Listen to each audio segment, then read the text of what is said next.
दोस्तों, आज 10 मई 1857 है और मेरठ की इस छावनी में विद्रोह की आग भड़क चुकी है। अंग्रेजों के खिलाफ पहली गोली चल चुकी है।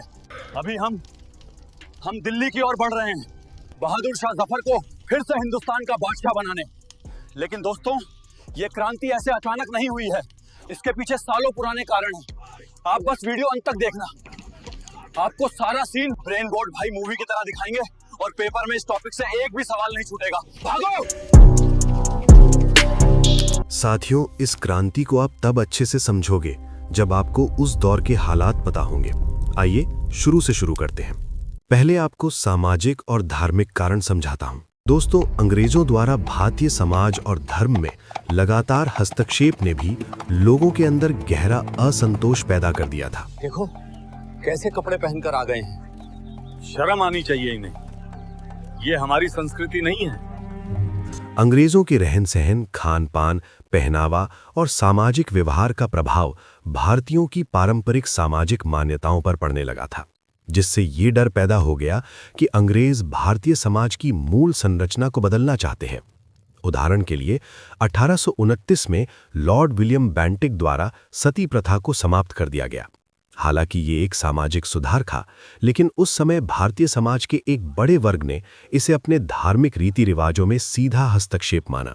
इसके अतिरिक्त 1850 में पारित रिलीजियस डिसेबिलिटीज एक्ट के तहत यदि कोई भारतीय ईसाई धर्म अपना लेता था तो उसे अपने पैतृक संपत्ति के अधिकारों से वंचित नहीं किया जा सकता था। तुम्हें नई खबर पता चली क्या? अब अगर कोई ईसाई धर्म अपना ले तो उन्हें सरकारी नौकरियों में प्राथमिकता दी जाएगी। अब ऐसे तो यार नौकरी के लालच में सब ईसाई बन जाएंगे।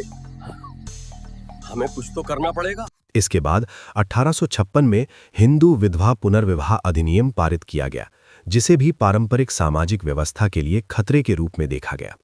अंग्रेजी शिक्षा के प्रसार और मिशनरियों की बढ़ती गतिविधियों ने भी इस भय को और बढ़ा दिया।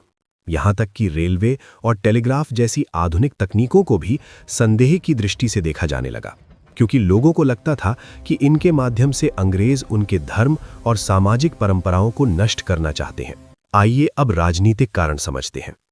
दोस्तों, ईस्ट इंडिया कंपनी का मुख्य उद्देश्य अब केवल व्यापार नहीं रहा था, बल्कि पूरे भारत में अपना राजनीतिक नियंत्रण स्थापित करना था।